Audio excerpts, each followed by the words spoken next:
Hello and welcome to Dad Got This. And today we find out, are San Marzano tomatoes worth the dough?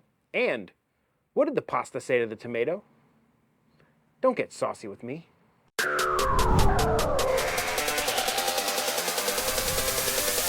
I have always preached to buy real San Marzano tomatoes if you can, because they're going to give you the best sauce possible if you're making a red sauce or a pizza sauce or anything with canned tomatoes. However, am I just blowing smoke? Am I wrong? I wanted to find out.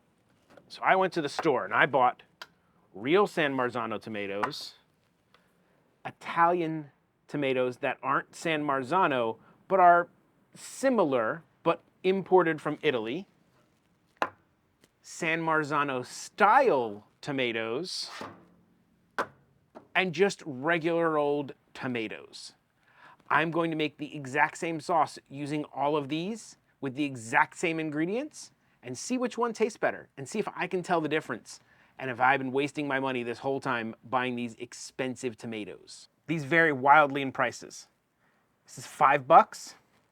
It's about $3. This is also about $3. This is $1.84. These two are very close in pricing. These are prices from my local Publix, roundabout. Could be a little bit more, could be a little bit less. Sometimes they're on sale, sometimes they're not. But in general, $5, $3, $3, $1.84. We'll talk a little bit about San Marzano tomatoes first before we get cooking. What's the big deal about them? Why are they so special? The whole big deal about them is they are a specific variety of plum tomato only grown in a specific region in Italy. The region is very close to Mount Vesuvius and has like a volcanic soil. That combined with the climate supposedly gives you a much less acidic and sweeter tasting tomato. They're just supposed to be better. Now, they are so important to Italy that Italy gave them what's called a DOP certification, which stands for Protected Designation of Origin. So, that's what this is. The way you can tell if you've got real San Marzano tomatoes, and the problem is you can get fake ones. Some of the manufacturers in America are what the kids would call sus. And they will fake DOP certification and they will say they are San Marzano when they are not. The way you can tell that you got a real San Marzano tomato as close as you can, you're gonna look for this DOP certification label. It'll have also on the back like a number, like a stamped number, and on the top or bottom of the can will also have a stamped number. If you've got all those, you pretty much are close to having a San Marzano tomato guaranteed. To make sure you have real San Marzanos, it's got to say these words on it. San Marzano dell'Agro Sarnese Noxierno DOP. Now, I may have just summoned the Dark Lord. I don't know, but it also means I have real tomatoes. All San Marzano tomatoes are Italian. All Italian tomatoes are not San Marzano. These are an Italian plum tomato. However, they are not San Marzano. They are a different variety and they are grown in a different region, so they can't be called San Marzano tomatoes, even though they are from Italy. So don't think, I bought Italian tomatoes, I got San Marzanos. You didn't. You only got them if you did what we talked about here. How come these guys say San Marzano on them, but they don't have any certifications or anything going on with them? Well, the tomato plants themselves have been exported out of that mountains of Vesuvius, that one, region, and grown in other regions. They are the same species of tomato, but they're grown in a different place, which means they cannot be called San Marzano legally with the DOP and everything. So why are they calling them San Marzano? They're San Marzano style. So they're basically the same plant, just grown in a different place, which is going to affect the flavor. So that's why you have a San Marzano style tomato. That's also going to be cheaper than the real deal. Here's the plan.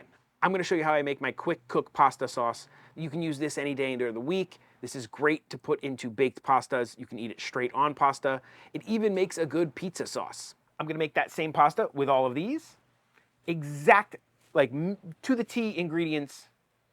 And then we're going to do a blind taste test and see if I'm wasting my money on these tomatoes. The first thing we need is some garlic. Put it in just about everything I cook. So fresh garlic is best. If you got to use garlic, you can use garlic. I use it sometimes, but I prefer to use fresh garlic for something like this where There's only so few ingredients. You really want good, great ingredients to shine through. I'm making 4 pasta sauces. I use 4 cloves of garlic per sauce, so I need 16 cloves of garlic. 4, I'm trying to keep them the same size.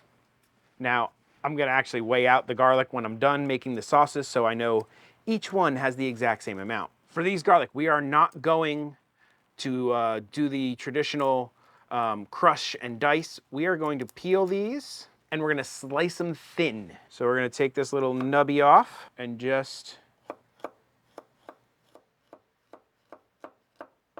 little garlic chips. I gotta do a lot of that, so I'll see you in a minute. Garlic all chopped.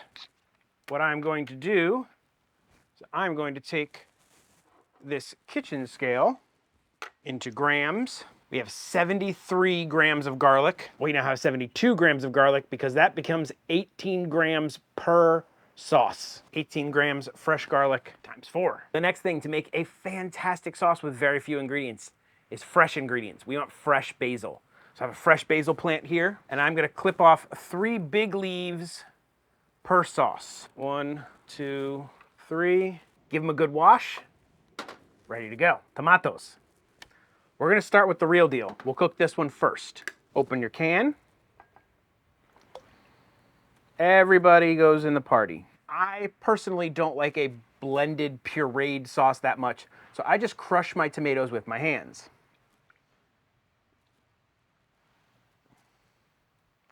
You get a little bit of tomato chunkiness going. This provides like a nice texture to the sauce. You can use gloves if you want, if you don't like getting your hands dirty. Doesn't bother me. Be careful. They will pop and squirt all over. I normally do this in a bigger bowl, which minimizes the mess. As far as prep goes, that's it. Now, what we're going to need is a large flat-bottomed skillet or frying pan. I'm terrible. Frying pan. You want something large and wide because we want it shallow because we're quick cooking this sauce, more surface area, quicker cooking. I'm gonna cook this on my Monument Grill's Mesa series 4-burner. These just came out. I did a full like unveiling kind of review on these. If you're interested, I'll put the link down in the description. Fantastic little outdoor grill, and it's got a great high heat side burner. And we're gonna use that side burner, cook outside because it's gorgeous out today. Let's go over there. Let's cook. Cooking this sauce is ridiculously easy. It's probably about the easiest sauce that you're ever gonna make.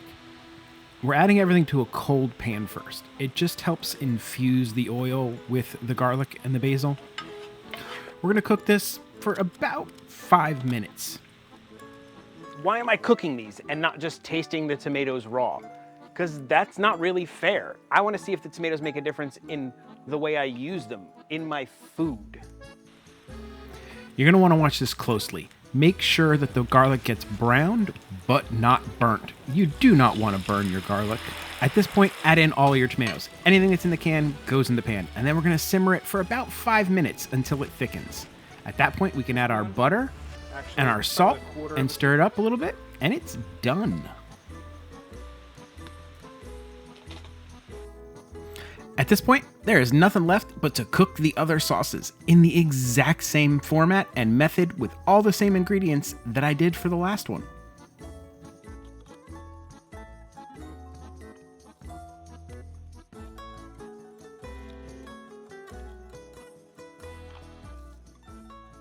Here are our 4 sauces, cooked as exactly as I can cook them, pretty much times, amounts, everything. I will say you have some definite texture differences, and because of that, I'm gonna do a step I normally don't do to my normal sauces.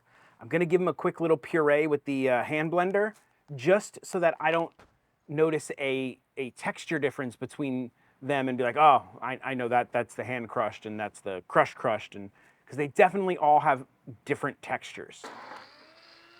I'm rinsing in between so we don't get any cross-contamination.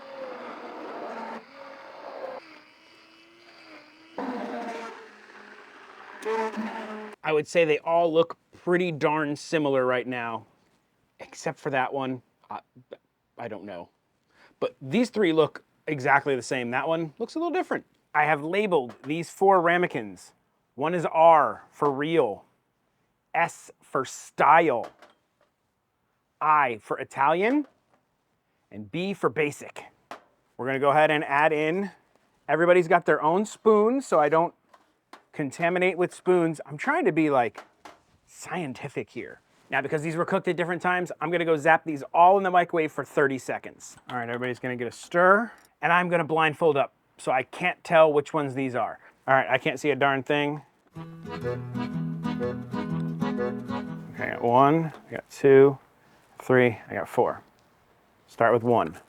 See if I can do this without A, burning my mouth, and B, making a huge mess. Here we go. Oh, I need water. Needed a palate cleanser. Okay, here we go again. More spin. It's good. I like that. It's also good. Little less flavor than the other one, I think. Okay, that one definitely has a distinct flavor to it, a little bit different. I think that's my number 1 so far. I don't like that one. Okay, I'm gonna guess that is the basic. I'm gonna say this is real. Pretty sure that that's the basic. Try this one again. I think that's the real. It's got like a nice balanced flavor to it. I think that's the San Marzano style. Okay, no, I'm gonna change it. Italian, style, real, and basic. Those are my guesses. Italian, real, style, and basic. So the real and the style were very, very close. I actually thought that the style was the real. Okay. I really can't tell a difference. I'm going to do what's called a triangle test. 2 are going to be the real, 1 is going to be the style. And I'm going to see if I can tell which one is the style. Now that we've kind of, basic is terrible. Italian's pretty good, but these 2 are the best. Time to blindfold up again. All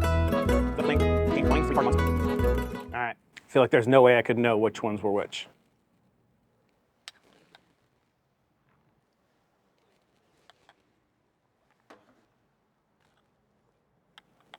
Initial guess is these 2 are the same and this one's different.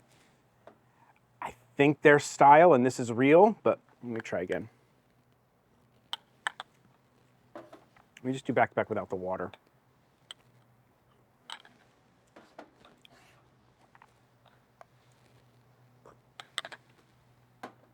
Changing. Real, style. Real, real, style. I can't tell the difference. They are that close. I'm also super shocked because these have citric acid in them and these don't. These are even grown in the USA, it says. There you have it. In my opinion, you don't need to spend the $5 on crazy expensive tomatoes. Don't cheap out and buy the basic tomatoes.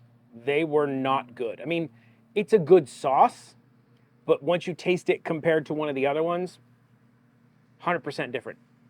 The Italian one is also good, but it didn't have that same San Marzano taste that these do.